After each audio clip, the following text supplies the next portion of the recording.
We became personal friends. We've shared holidays together. We've certainly shared a lot of time at the beach house.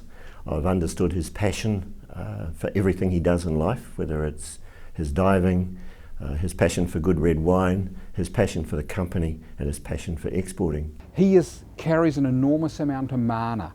He is a very, very high presence when he comes into a room, and yet he himself doesn't realise that. He sees himself as an ordinary person.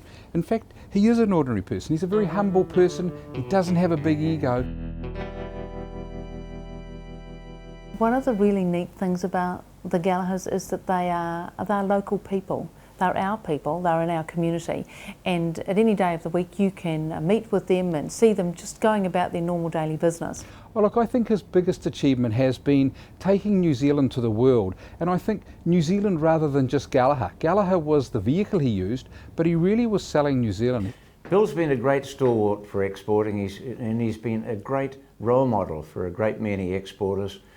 He's always here or there, around about at these functions, and he just plays a great role as a mentor. Your involvement in my life has been almost the only constant factor when it comes to business partners.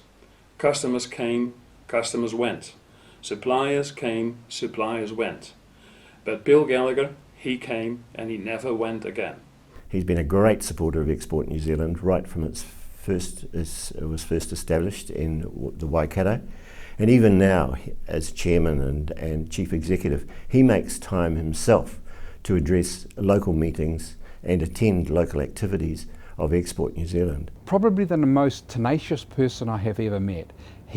I would describe him as, when he gets an idea in his mind, he will do whatever he has to do to get that idea to come to life. And I very often compare you with a sandwich.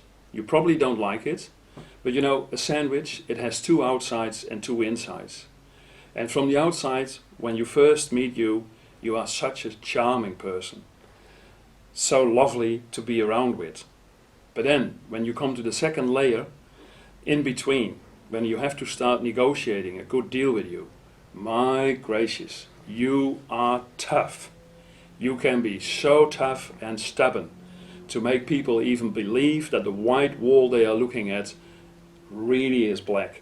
And then when you close the deal and we come to the last part of the sandwich, there you are again. Overwhelming, charming. He thinks very broadly. He's a great strategic thinker. He has a great tenet. He says that if you can't influence or change something, don't waste your time on it. And his knowledge of the world and of people of the world and in business around the world is second to none. And he's exciting to be around, particularly when I'm dealing with some of the markets that he created the foundation for, and yet now I can go to him and spend time with him, and we can reflect on history, but spend a lot of time also thinking about how we can go to the next step. I don't know a lot of sordid stories about Bill, because he always has Judy at his side when he's travelling, and Judy keeps him out of trouble. I also remember one day, somewhere in the 80s, that we had an appointment on a Wednesday morning. You were going to arrive in Amsterdam, and I was going to pick you up that Wednesday morning. You called me early on that Wednesday morning that I shouldn't meet you in the hotel you had prescribed before. No, there was a new meeting place, being a hospital, somewhere in the middle of Amsterdam. Curious as I was, of course, I went to that hospital, visited you, and there you were, lying in a bed, all banded or wrapped in bandage. Why? The night before, when you tried to find your hotel, as usual, not asking a taxi driver, just go your way and see where you get, you took the wrong corner, and you were stabbed by a few not too nice Dutch people who were after your money. And after you were stabbed, some policemen found you, bleeding heavily, and made sure that you were transported into a hospital.